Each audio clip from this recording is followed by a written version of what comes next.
آج میں آپ کو تھوڑی مختلف سی کہانی سنا رہی ہوں، کیونکہ یہ راجو کی کہانی ہے جو خود تھوڑا سا نہیں بہت زیادہ مختلف ہے۔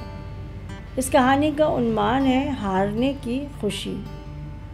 راجو کی عمر کا اندازہ لگانا مشکل ہے، کیونکہ ذہنی اور جذباتی طور پر وہ ایک معصوم بچے جتنا ہے، مگر اس کا لمبا قد اور لاغر جسم 14 یا 15 سال کے لڑکے جیسا ہے۔ راجو کو کرکٹ کھیلنے کا بہت ہی شوق ہے، مگر بدقسمتی سے اس کی ٹانگیں کمزور اور ٹیڑھی ہیں۔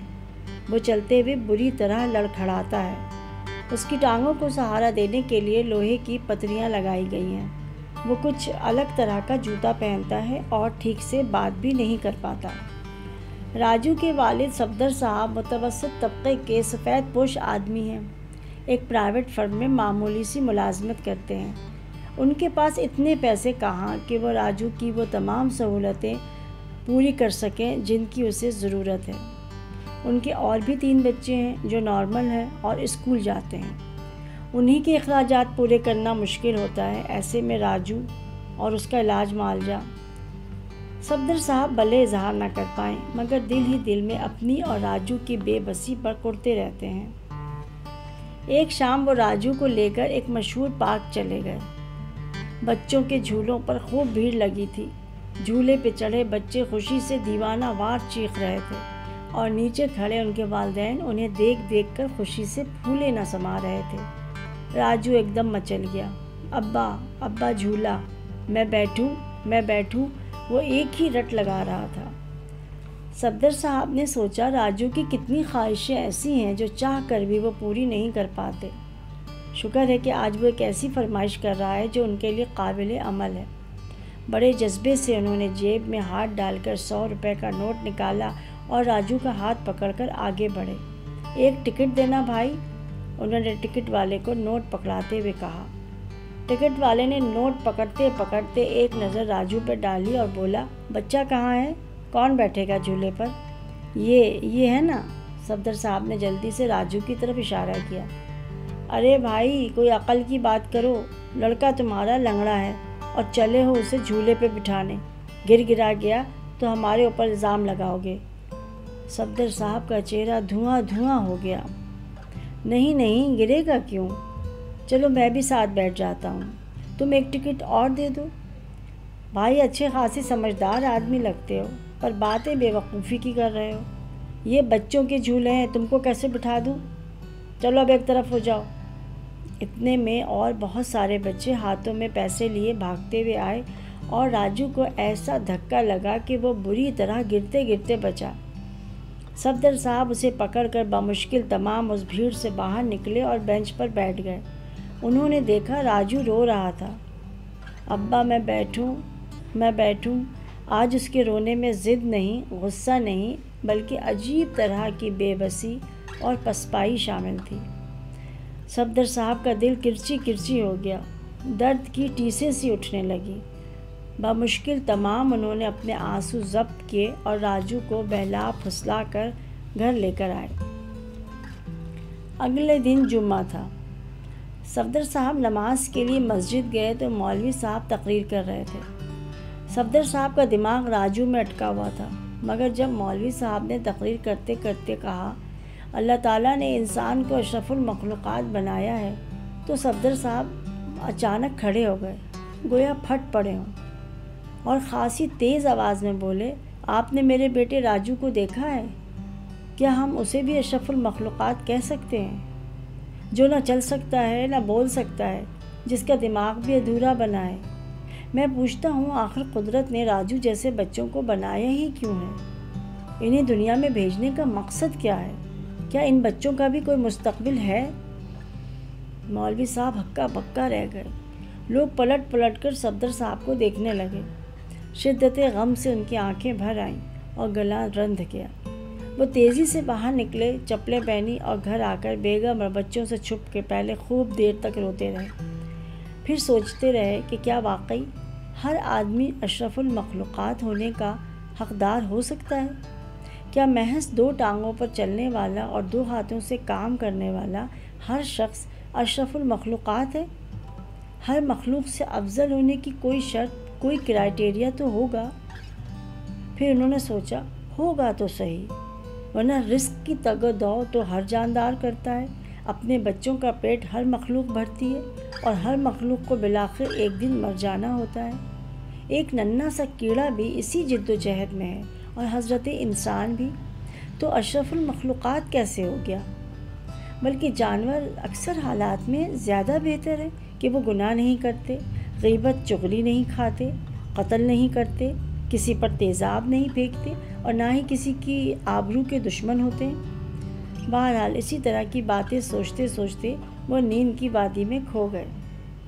پھر جانے کتنے ہی دن گزر گئے، معمول کے مطابق عام سے دن۔ ایک چھٹی کی سپہر وہ پھر راجو کو لیے چہل قدمی کے ارادے سے باہر نکلے۔ کھیل کے میدان کے سامنے سے گزرے تو دیکھا محلے کے لڑکوں کا کرکٹ میچ چل رہا ہے۔ راجو کی آنکھیں چمکنے لگی۔ اس نے اپنی توتلی اور موٹی زبان میں کہا، ابا میں دیکھوں؟ صفدر صاحب نے سر ہلا کر اجازت دے دی۔ دونوں ایک کنارے پر کھڑے ہو گئے۔ تھوڑی دیر نہ گزری تھی کہ راجو نے ان کا ہاتھ پکڑ کر ہلایا، ابا میں کھیلوں؟ اب وہ پریشان ہو گئے۔ جانتے تھے کہ محلے کا کوئی بھی بچہ راجو کے ساتھ کھیلنے پر تیار نہیں ہوتا، اور پھر یہ تو ہے ہی کرکٹ کا کھیل، طاقت اور جوش کا مقابلہ۔ دوسرے کرکٹ کلب کے ساتھ محلے کے لڑکوں کا ایک اہم میچ تھا یہ، اس میں بھلا راجو جیسے بچے کی کہاں گنجائش تھی؟ مگر راجو کی آنکھوں میں اتنی التجا تھی کہ وہ اسے منع نہ کر سکے۔ بولے، اچھا ان لڑکوں سے بات کرتا ہوں، تم یہیں رکو۔ اسی دوران کھیل رک گیا اور لڑکے پانی پینے لگے۔ وہ آگے بڑھے اور ٹیم کے ایک لڑکے سے بولے، کیا راجو آپ کی ٹیم کے ساتھ کھیل سکتا ہے؟ بس ایک بار، صرف ایک گیند۔ لڑکے نے حیرت سے پہلے راجو اور پھر صفدر صاحب کی طرف دیکھا اور سوچا، اتنی بڑی عمر کے آدمی کو آخر اس بے تکی بات کا کیا جواب دوں؟ اب صفدر صاحب گڑ گڑا کر بولے، میرے بیٹے کو کرکٹ کا بہت ہی شوق ہے۔ لڑکے کی آنکھوں میں حیرت اور پریشانی تھی، کیونکہ اس نے دیکھا صفدر صاحب کی آنکھیں ڈبڈبا رہی تھیں۔ اس نے کہا، ٹھہرے انکل، میں اپنے کیپٹن سے بات کرتا ہوں۔ پھر وہ بھاگتا ہوا گیا اور ٹیم کیپٹن سے کچھ بات کرنے لگا۔ ٹیم کے کیپٹن نے چند اور لڑکوں سے کچھ خسر پھسر والے انداز میں مشورہ کیا، پھر پہلے راجو اور پھر ان کی طرف دیکھا اور قریب آ کر بولا، انکل ہماری ٹیم بہت مشکل میں ہے، سارے بیٹسمین آؤٹ ہو چکے ہیں، ہم بالر سے کام چلا رہے تھے، صرف ایک بال باقی بچی ہے جس پر ہمیں 3 رنز چاہیے۔ اوہو، صفدر صاحب کے منہ سے بے اختیار نکلا اور وہ مایوسی سے سر ہلاتے واپس پلٹنے لگے۔ مگر اسی دوران ان لڑکوں نے راجو کو ہاتھ کے اشارے سے بلا لیا۔ صفدر صاحب نے حیرت سے دیکھا، راجو پورے جوش سے بغیر کسی کے سہارے کے لڑکھڑاتا ہوا آگے بڑھ رہا ہے۔ کھیل دوبارہ شروع ہوا۔ ان دونوں لڑکوں نے راجو کو سہارا دے کر پچ پر کھڑا کیا اور ہاتھ میں بلہ تھما دیا۔ ہمیشہ کسی نہ کسی کا سہارا لینے والا راجو آج بالکل اکیلا کھڑا تھا۔ پہلی بار اس نے کرکٹ کا بلہ ہاتھ میں پکڑا تھا۔ بالر نے راجو کو دیکھا اور ایک ایسی گیند پھینکی جو اس سے پہلے اس نے کبھی نہ پھینکی تھی۔ گیند بہت ہلکی اور نیچی تھی، قریب آ کر راجو کے بلے کے پاس گر گئی۔ بیٹنگ کرنے والی ٹیم زور زور سے چلا رہی تھی، راجو کم آن، کم آن راجو۔ راجو نے ایک قدم آگے بڑھایا اور پاس پڑی ہوئی بال کو پوری طاقت لگا کر آگے دھکیلا۔ بال کچھ دور جا کر رک گئی۔ جب ہی دوسری طرف سے ایک فیلڈر بھاگتا ہوا آیا، اس نے جان کر پاؤں سے ٹھوکر ماری اور بال سامنے جھاڑیوں میں چلی گئی۔ سب اس فیلڈر کو ڈانٹنے لگے۔ فیلڈر جھاڑیوں کی طرف دوڑ پڑا۔ ادھر ٹیم کے کھلاڑی راجو رن کے نعرے لگا رہے تھے۔ راجو نے پوری کوشش کر کے پچ کے درمیان لڑکھڑانا شروع کر دیا۔ ابھی وہ درمیان میں ہی پہنچا تھا کہ دوسری ٹیم کے لڑکے نے اسے کندھوں سے پکڑ کر واپس موڑ دیا۔ وہ چلا رہا تھا، Raju two, Raju two. Fielder نے جھاڑیوں سے گیند نکال کر جس لڑکے کی طرف پھینکی، اس نے گیند کو کیچ نہ کر سکنے کی کامیاب ایکٹنگ کی۔ اتنی دیر میں ٹیم کیپٹن چیخا، راجو 3، راجو 3، اور پھر راجو آدھی پچ تک ہی پہنچا تھا کہ میچ کا فیصلہ ہو گیا۔ راجو جیت گیا تھا۔ بھلے ٹیم ہار چکی تھی۔ پھر ان 22 لڑکوں نے پہلے آنکھوں ہی آنکھوں میں کچھ اشارے کیے، پھر مل کر راجو کو اپنے ہاتھوں پر اٹھا لیا اور کندھوں پر بٹھا کر دوڑنے لگے۔ راجو خوشی سے بے حال ہو گیا، وہ زور زور سے قہقہے لگا رہا تھا۔ لڑکے تالیاں بجاتے اس کے پیچھے پیچھے دوڑ رہے تھے۔ آج پہلی بار راجو اتنی زور زور سے ہنس رہا تھا۔ دونوں ٹیم کے لڑکے بھی خوب ہنس رہے تھے۔ ہارنے والی ٹیم کے کیپٹن نے آج پہلی بار اپنے فیصلے کی ایک عجیب خوشی محسوس کی، ایسی خوشی جو کبھی جیتنے پر بھی اس نے محسوس نہیں کی تھی۔ اس کا سینہ احساس تسکین سے اور آنکھیں آنسوؤں سے لبریز ہو گئی تھیں، اور صفدر صاحب وہ دور کھڑے پھوٹ پھوٹ کر رو رہے تھے۔